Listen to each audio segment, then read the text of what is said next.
পাঁচ ওয়াক্ত নামাজ পড়েই ভেবে বসবেন না যে অনেক কিছু করে ফেলছে। এক চিল্লা দিয়ে মনে করে ফেলবেন না যে দিনের জন্য অনেক কিছু করে ফেলছে।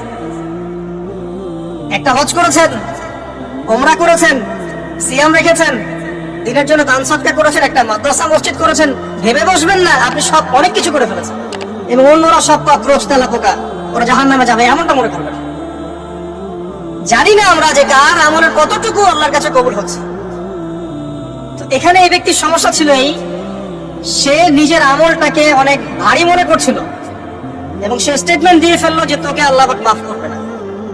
এই একটা কথা মন থেকে বলার কারণে তার ইহকাল পরকাল দুটা বরবাদ হয়ে গেল, সে জাহান্নামে চলে গেল। ঠিক আরেক ব্যক্তির ঘটনা আছে এমন, এগুলো সবগুলো রেফারেন্স আছে।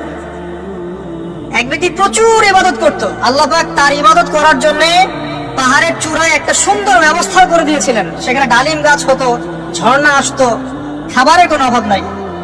হাদিস এসেছে 500 বছর সে ইবাদত করেছে। কত বছর?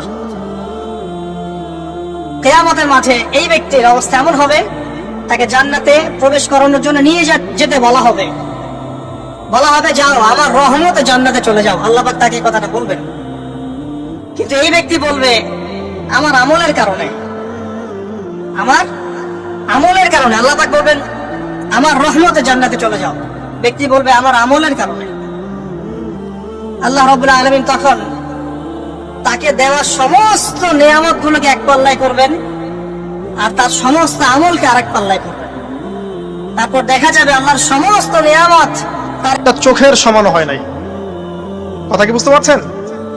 একটা চোখের যে নিয়ামত আল্লাহ পাকের, সমস্ত আমল ও 500 বছরের ইবাদত এতটুকু হয়নি। তারপর তাকে বলা হবে ওকে জাহান্নামে নিয়ে যাও। এবার জাহান্নামে যাওয়ার সময় সে বলবে আল্লাহ তোমার রহমতে আমাকে মাফ করে দাও।